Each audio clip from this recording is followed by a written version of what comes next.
енді шамалы қателікті кешірмейді енді. Жалқаулансаң, ол болмайды, уже аварий ситуацияға келеді. Мен осы жұмысты қайтсем де істеймін, осыны үйренемін деп. Адамның өзі ішінде бір стержень дейді ғой, сондай болу керек. Үлкендерден үлгі алдық, үлкендерден үйрендік, ерінбеу керек, сүйсініп істеу керек та жұмысты.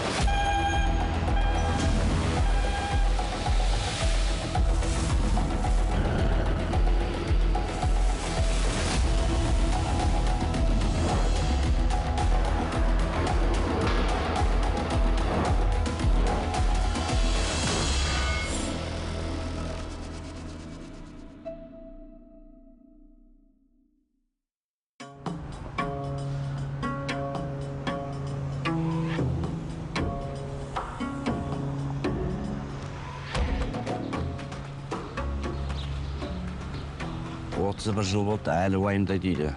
Міне сен бірдеңе оқпаған жоқ па жұмыста деп. Өндіріс болғаннан кейін әр нәрсе болуы мүмкін. Ең алғаш жұмысқа тұрғанда жаңа алдымыздағы кісілерден сұрайтын, аға, көке, неше жыл істедіңіз деп. Біреу айтады, 25 жыл істедім, біреу 15 жыл істедім. Соны жаңа бүйтіп қарап, құдай-ау, ол бәленбай жыл қалай жұмыс істеді, осы жерде қалай шыдап жүрген деп ойлайтынмын. Менің өзім істегенім 31 жыл болып қапты міне.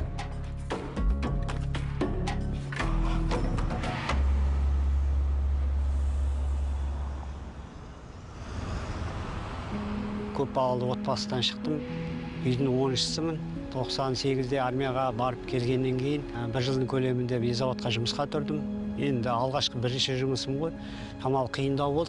Аға буындар дейді ғой, енді үлкен кісілердің ақылдарымен, незімен жұмыс істеп кеттік. 7 жылдай плавильныйда жұмыс істедім. Балқытушы болып. 2007-де Каскадқа ауыстым. Осында 20 жылдан бері жұмыс істеп келе жатырмын.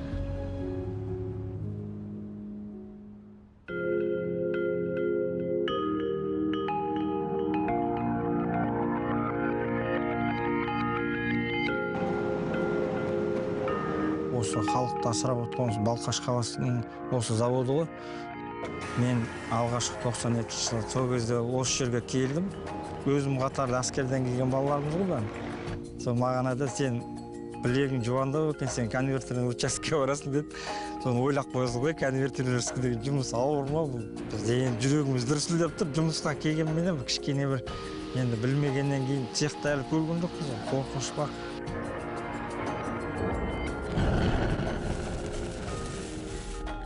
Мысалы, осы таңертеңгі 8-ден басталатын жұмысқа таңғы 5-те тұрамын.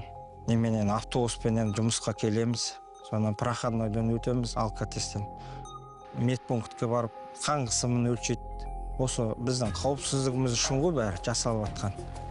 Наша производственная деятельность ежедневно начинается с вопросов промышленной безопасности, охраны труда, стабильности производства и выпуска высококачественной продукции. Каждый работник наш понимает ответственность за себя и за своего коллегу, поэтому мы в первую очередь уделяем вопрос безопасности на производстве. Мынау біздің душевойымыз. Осы жерден киім ауыстырып, өндіріске жұмысқа бет аламыз.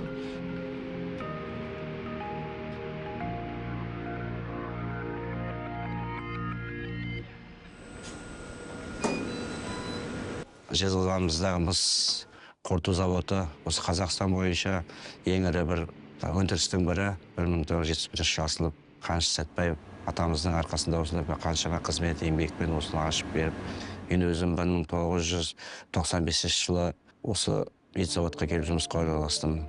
Сол уақыт өте разрядты көбейтіп, қазір 6-шы разряд аға балқытушы болып істеймін.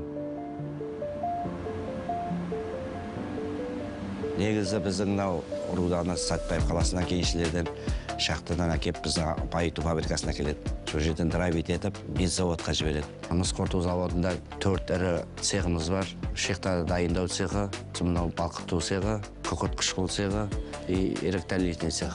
Шехта дайындау цехы оны сүзіп алып, оны грануль жасап, оны через конвейер біздің пешке әкеледі. Бункерлерге тиейміз.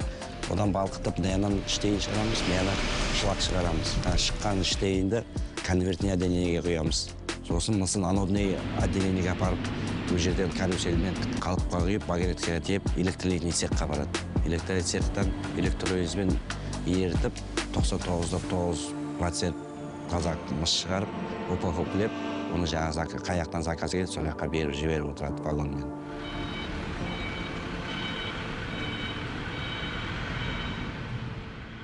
Мыс қорыту заводында ең басты цех осы біздің балқыту цехы деп ойлаймыз. Бір ұжымда, бір сменімізде 16-17 жігіттеріміз бар. Цехқа келіп өзі раскомандировкамыз бар. Раскомандировкада мастеріміз тапсырма береді. Жұмыс орнын бәрін қауіпсіздігін тексеріп, қол қойып, сменді қабылдап алып, сменге шығып, өзі электропеш біздің жұмыс орнымыз. Аяғында электропештің штейін береді, жаңында шлак береді. Пеште жаңа 1200-1300 градуста балқытып, мыс ауыр болғаннан кейін астына түседі, шлаг үстіне шығады, оны шлаг атпалға апарып төгіп келіп отырады. Осы күнделікті істеп, сменде істеп жұмыс орнымыз, мына жерде температураға қарап, қай не істемей тұр, қайсы істеп тұр. Мына жерде көп процесс еді, солардың бәрін қарап отырамыз енді. Біздің мыс қорыту заводындағы 2 электропешіміз бар. Енді Балқаштағы пеш басқашалау, ол ваниковый пеш дейді. Олар енді бізден өзгешелік бар оларда. Алғашқы кездерде, енді жаңа мен молодой болып келген кездерде, ол кездерде жаңа пештер, отражательный пеш деген болған. Мазутпен немен жүретін, көмірмен. Сол кезде оның ең байы где-то 40%-ке дейін ғана бардың. Ең көбі 42 болатын. Ол пештердің орнына қазір екінші ваниковый пешін салды ғой. Балқымамыз бай. Мысалы 59-60%, 65-70%-ке дейін кетіп қалды кей кезде. Жартылай уже мысқа жақын деген сөз ғой.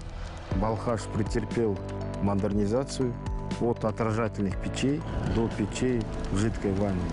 В 21 веке данные печи, данные плавки являются наиболее оптимальной, экономичной. Также мы не только на плавке останавливаемся, мы запустили в 1997 году афинажный цех.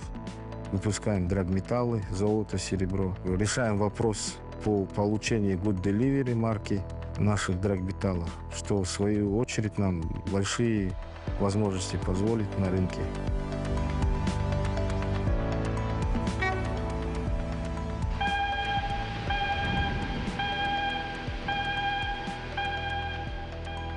Біздің нақты жұмысымыз жаңағы балқыту учаскесі бар ғой біздің жанымызда. Сол балқыту учаскеден балқыманы біздің конвертерға құяды. 2 период қой, бірінші период, екінші период. Бірінші периодта белматқа дейін 6 кошпен белмат аламыз. Одан екінші периодта уже мыс балқытамыз. Одан кейін оның мыстың шылағын құямыз. Содан кейін ол мысты анодный участокке жібереміз. Мысты тасып тастағаннан кейін фурмаларын ұрамыз. Жаңағы оздық үрлеп тұратын 48 фурма бар ғой. Соны өзі специальный улом сияқты нелер бар. Фурмасын очищать етеміз, қайтадан аварийны тексереміз, қайталана береді ғой жұмыс.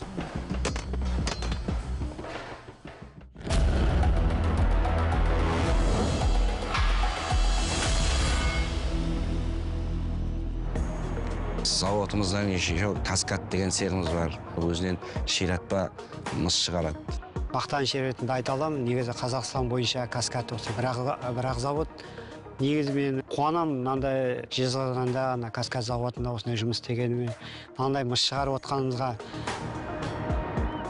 Мен заводта істеп жүрген кезде как раз осы заводқа адам алып өтті. Сосын мен заводта жүргенде естіп, осы жаққа переводпен ауыстым. Қарап отырсаң айырмашылық енді көп қой негізі. Оның жұмысы енді ауырлау, ол жерде газ бар, қанша деген оттың қасында істейсің, бәрін қолмен істейсің да ол жерде. Каскадта енді ондай емес, каскадта енді көбісі олай электроника жағыда. Сосын газ, воздух, солай балқыту арқылы жұмыс істейсің. Айырмашылық енді көп айырмашылық бар ғой негізі. Ау шиықтаушықтың жұмыс орны погрузчикпен катодты алып келіп, лифтіге салып, пульт арқылы жоғарыға пешке жібереді. Пешке түскеннен кейін балқытам, 11 горелкаменен. Балқытқаннан кейін, мыс аққаннан кейін жолыппенен миксерге барады. Миксерден 5 тонна жинаймын да, одан ваннаға ағады. Ваннадағы мыс колесоға ағып, колесодан лента арқылы айналып шығып, прокатныйден ішіне жүріп отырып, мыс әжеден 8 мм болып шығады. Сосын моталкаға қарай кетеді. Мыс түскеннен кейін бұқта болып, 3 тоннадай конвейермен шығып осылай, мынандай дайын өнім болып шығады.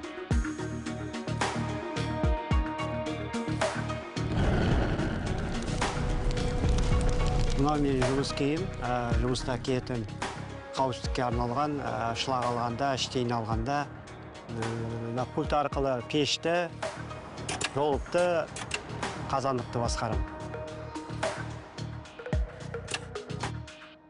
Сақтық үшін істеп отқан аборудованың астарында жаңа газға құрылғы бар. Егер газ жаңдай артық газ шығып, сондай жайлайтын болса жаңдай, сол уақытта сигнал береді.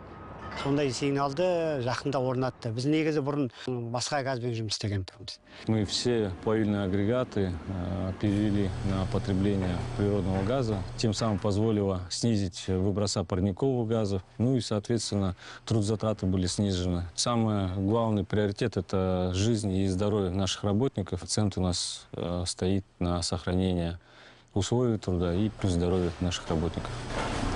Заводқа келгенде пешіміз ескі болатын. Оны шведский фирма келіп пешімізді жаңартып берді, екі пешімізді жаңарды. Компьютер қойылып, қазір температурасын бәрін компьютерден өзі ашып, не қойып, өзіміз нетіп отырамыз, ашып, жауып. Енді қазір осы артқы 10 жылда ТМТ дейміз, өзі ТМТ деп атап көрсіз, германский ұрғылап ашып, клинамен өзі етіп жабатын қып, сондай не қойып берген. По автоматизации у нас сейчас по снижению ручному труду действует программа, которую мы реализовываем. Работники подают свои предложения, весь процесс максимально автоматизировать и также по замене автоматической линии заготовки катодных основ.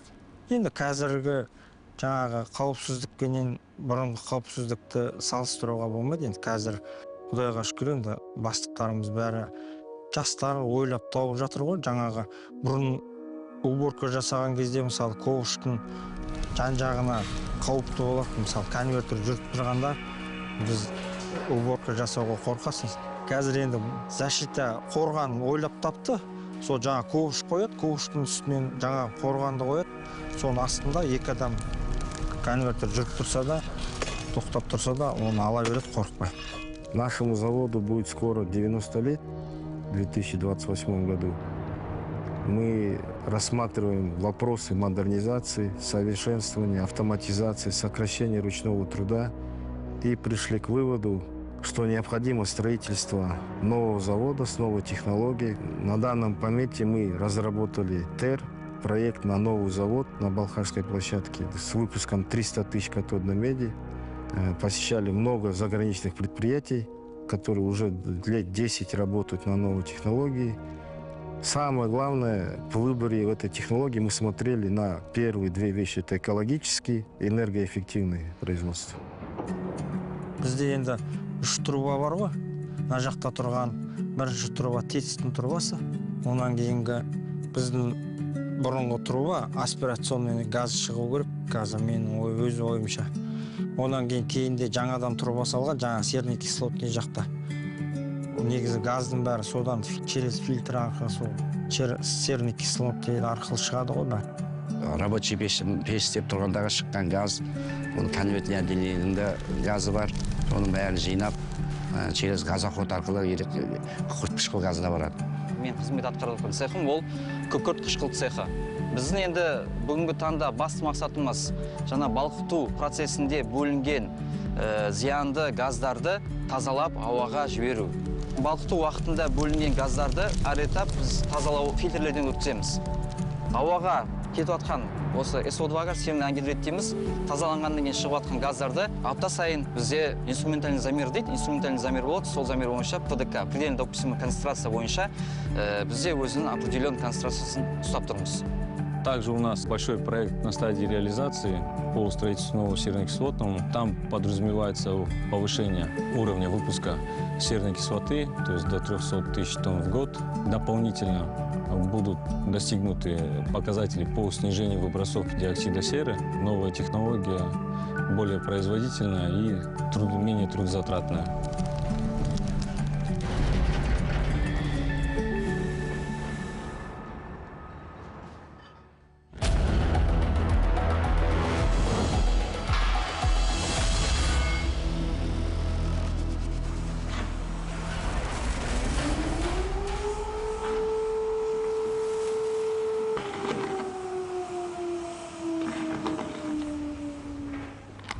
ой, осы біздің шайханамыз жақсы осы.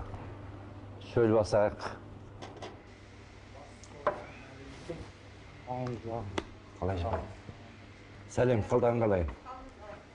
Шай қандай шай бар? Ыстық су. Енді мыс балқытуда оңай емес, ағып тұрған сұйық металл любой момент дұрыс істемесең шашырап кетіп қалуыңыз мүмкін. Любой момент жаба алмай қалуыңыз мүмкін. Оның бәрін, насойкасын бәрін реттеп, тығыздығын, қаттылығын, кепкенін бәрін уақытында қарап, уақытында жауып отыру керек. Шамалы ой, қой, мен етейін десе оны болмайды, көтере алмайды ондай жұмысты. Онда авария ситуацияға барамыз. Бізде қарамыз дейді ғой. Біз қарамыз пісіреміз. Оны пробалар алған кезде суға салсаңыз бар ғой, ол қызыл болып шығады. Мыстың өзі қасиеті сондай. Жастар айтады, аға сіз шылақ құйып атсыз ба, мыс құйып атсыз ба деп. Мен айтамын, шылақ құйып атырмын деп. Сонан кейін сіз оны қалай білесіз дейді. Мен айтамын, біз көзіміз үйренген ғой. Әне қара астыңғы жағынан мыс кетті деймін. Ана өзі бір жасыл сияқты болып астыңғы жағынан тамшылайды. Сол кезде біз көтереміз жайлап конвертерді. Бұрындар біз щитоксыз қарап тұрғанда үлкен кісілер ұрсатын. Щитокты түсір, неге щитоксыз қарайсың? Көзді жек қояды екен мыс негізі. Көп қарағанда щиток очкисіз. Сол қауіпсіздік үшін щиток очки беретін сол ғой біз. Солай жүрмесе болмайды енді ол. Отпен істегеннен кейін. Бізде енді қауіп көп енді. Оның бәрі жаңа ботинка киіп, елемнаны түймен салып, бәрін щитокты түсіріп жүруіміз керек. Оның бір сәтте ашылып қалып, түймен ашылып қалса, от түйсе күйіп қалу қаупі бар. Ол енді ең бірінші қағида енді қауіпсіздік. Осы Каскадқа келгеннен бері соның қауіпсіздікті қатты сақтаған, соның жыл сайын жаңа күнді белгілеп жатады. Каскадта осындай қауіпсіз жағдай болған жоқ осы уақытқа дейін. Бізге жылдары осы берге дейін противогазның банкісіне, шлангісіне басына соскы салып, сонымен дем алып, мына жерімізді байлап алып сөйтіп жүретіміз.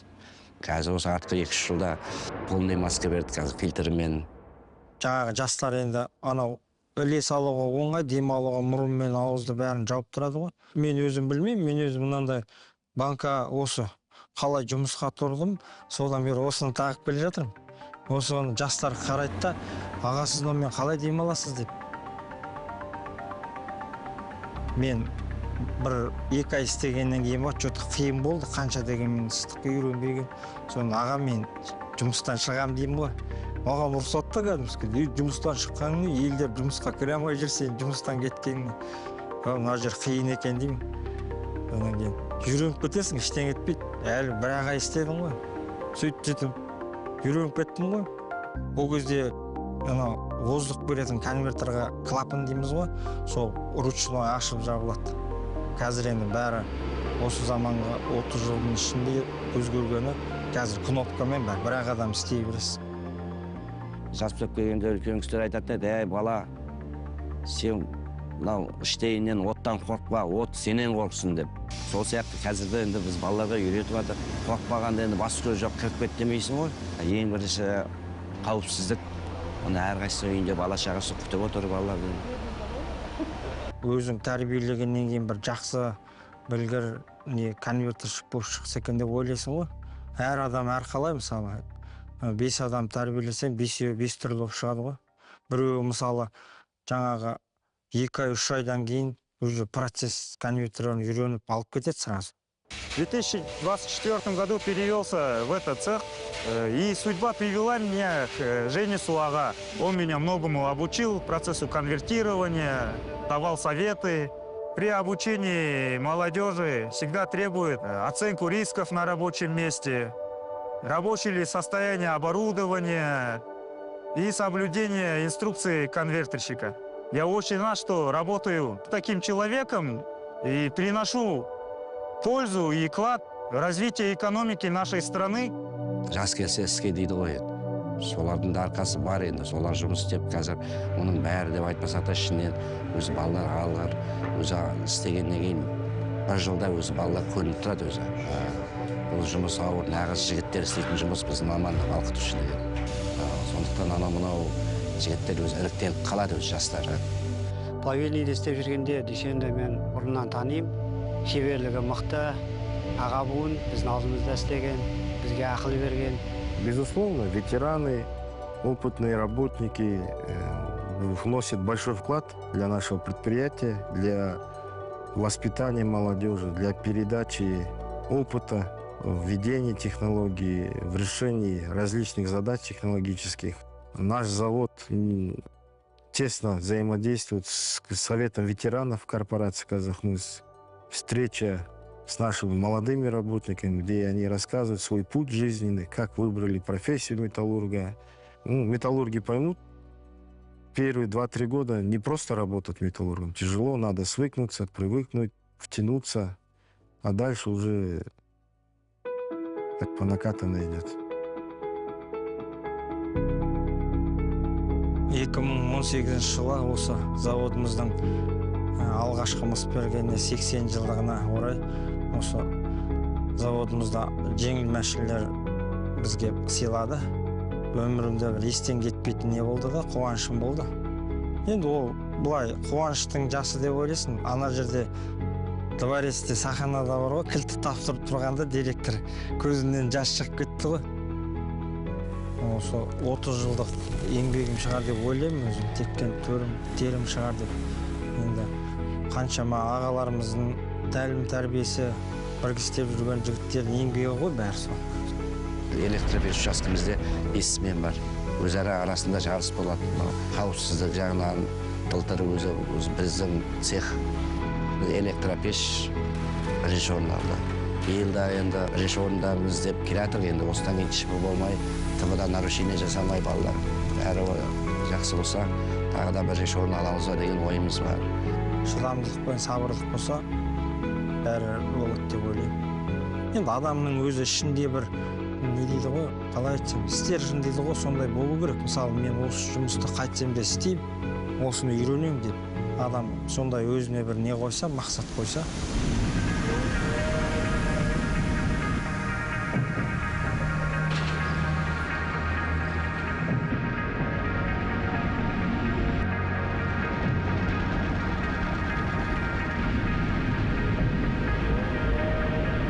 Жұмыс оңай деп айтпаймын. Жұмыс ауыр. Қаншама жігіттер болды, бәрі пенсияға шығарып салдық енді. Қазір енді басқа бригада, қазір сол бұрынғы істеп жатқаннан бір 3 жігіт қалдық енді. Қалған бәрі жастар. Жас болғанда олар да бір 10 жыл, 15 жыл істеп қалды енді алды. Сол менің өзім інімде, бауырым өзіммен бірге істейді конвертерші болып. Енді одан кейінгі ағамның баласы Нұрболда, онан кейін ағамның қызы да істейді осы. Сол жолдасым өзіммен бірге 89 жылы кірген олда жұмысқа. Осы заводта танысып, семья құрғаннан кейін, ол кісі енді қазіргі кезде мыс балқыту цехында жұмыс жасап жатса, мен күкірт қышқыл цехында жұмыс істеймін. Ол кісінің шығарған түтінін, мысты балқытып, шығарған түтіні мен қалаға да, өзіміздің ортаға да қауіп тимес үшін соны тазалап, одан біз кислота, енді күкірт қышқылын шығарамыз. Жұмысымыз сүйеміз, жұмысымыздың арқасы деп айта аламыз. Бітті де осы қазақмысқа үлесімізді қосқымыз келеді. Тағы да бір айта кететін жайт, жыл сайын еңбек демалысымызда осы Қазақстанның ішінде таңдаған курортына барасыз. Арнайы путевка береді, путевкамен барып демалып келуге болады. Ол да бір мынау бізге көмек, бір жағынан қолдау мынау жұмыскерлерімізге. Осы жезған өмірін осы асырап отқан қазақмыз ғой. Көркейе берсе дейміз енді, тоқтамасын.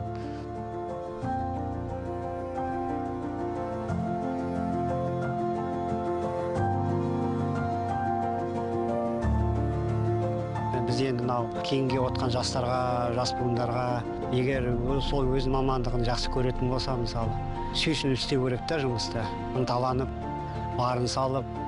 Ол мен заводта істегеніме осы өкінбеймін. Біраз өміріміздің осы беріп тұрып, жаман болған жоқпыз. Өз әркім өз жұмысын сүйіп, жақсы көріп істемесе, ол да болмайды. Кезінде таңдау бар бізде. Енді қазір қайтып осы таңдау болса, мен осы маман таңдар едім. Осы жерде 30 жылдан аса жұмыс істедім. Бұл жерге енді еңбегім сіңді деп ойлаймын. Өзім жұмысымды қазір жақсы көріп, таңертең жұмысқа дегенде құлшынып. Орыстардың сөзі бар ғой, на работу как на свадьбу дегенде құлшынып тұрамыз. Ассалаумағалейкум.